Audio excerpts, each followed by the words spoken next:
It was Ollie's birthday, but you wouldn't necessarily know it from what he was doing. Because at an absurdly early 8:30 in the morning, Ollie was in a far-flung desert battling a sand serpent. Yes, that's right, a sand serpent. And not a small sand serpent. Normal sand serpents are just snakes that live in the desert. But this one was giant. This one was as big around as, like a car. Like at the diameter of a car, so like 6.5 feet in diameter. And it was about 40 feet long. And Ollie was asking himself, as he dove and jumped and threw a spear, how did I get here? Well, as with far-flung adventures, as is often true with far-flung adventures, this one involved Ollie's friend Wally the Wizard. See, Ollie and Wally had been hanging out at Wally's shop late into the night, talking about adventures and politics and a little bit of sports, about the psychology of the human mind and how it interacted with the minds of other creatures like octopuses and ghosts and, giant sentient gummy bears. And squirrels, sure. And bunnies, sure. Let's all be quiet now. Let's all be quiet now. Sam the squirrel was not at this particular day, but yeah. This time it was just Ollie the wizard and Ollie the octopus. And by the time Ollie looked up,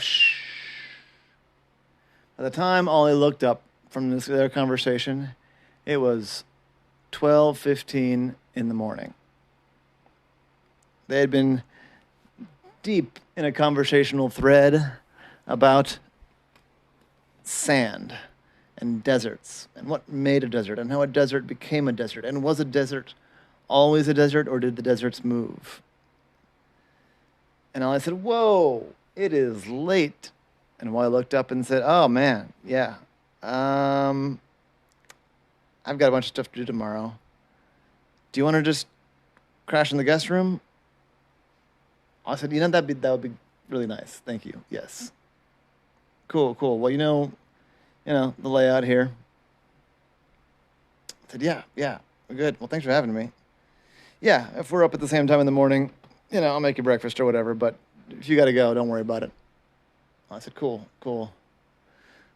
So Wally zipped upstairs. Wally, the wizard, liked to do about half an hour of meditation before going to sleep. It's good practice, actually, but he wanted to get started on that. So he brushed his teeth lightning fast and went into his chambers to get ready for bed. Well, I took a more leisurely path. Shh. It will make sense. As much as he's ever do. Just listen.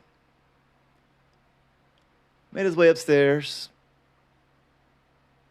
Found a spare toothbrush still in its package. Well, he was a good host. Brushed his teeth, washed his face, and made his way to the guest room. All in all, a lovely evening. It wasn't the first time that Ollie had ended up staying the night in Wally's guest room.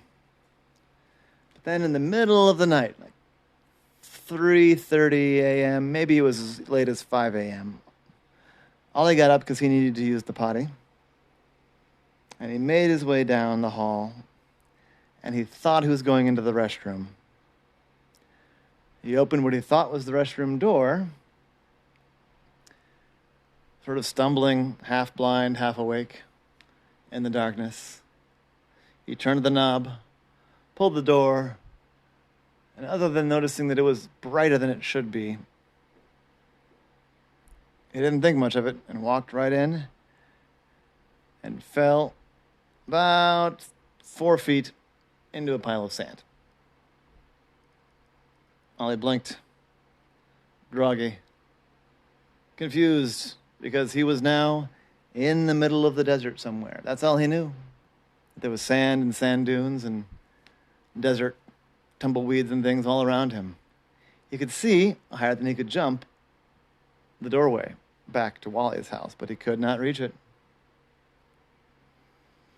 And so Ollie tried to call out, but maybe the sound didn't go through the doorway. Maybe Wally was just too sound asleep.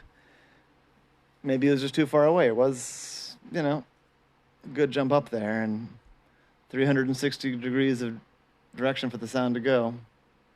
Ollie tried to stretch as far as he could, but he could not quite get a grip on the doorway. He thought, well, an octopus is not well suited to the desert. So he looked around him, and there was a high dune. He was in a little bit of a valley, and the dune on the north, he was pretty sure it was north. The dune on one side was very high. He thought, if I'm going to climb a dune, it should be the highest one so I can get the lay of the land. Ollie walked past the doorway and was relieved to see that he could still see the doorway even on the other side. Because the danger in the desert is that you lose your orientation. But he could use that doorway floating in space as his guide, and he climbed up to the top of the sand dune.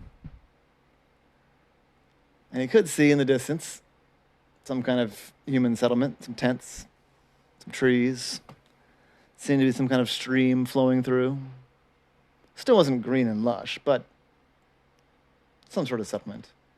But what was more immediately concerning was that as soon as he crested the top of the hill, two mysterious shapes moving through the sand came his way. They turned sharply in his direction. They must have seen him or heard him. I wasn't sure what they were, but he thought they probably weren't friendly.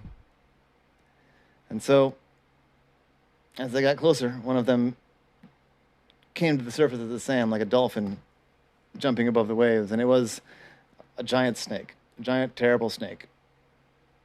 I mean, Ollie couldn't be sure it was a terrible snake. Maybe they were just coming to help, but when two giant snakes are headed your way in the middle of the desert and you're an octopus, you don't necessarily stand around and think, maybe these want to be my friends. And so Ollie began to run. He did kind of a cartwheely thing down the side of the dune, and that went pretty fast. Then he was running as an octopus across the sand, not the most efficient means of locomotion. The snakes, of course, could tunnel through the sand, and they didn't go to the top of the dune and then down. They came straight through once they saw him tumble. And Ollie ran. He was running pretty good, pretty fast on the sand, but the snaky things were catching up.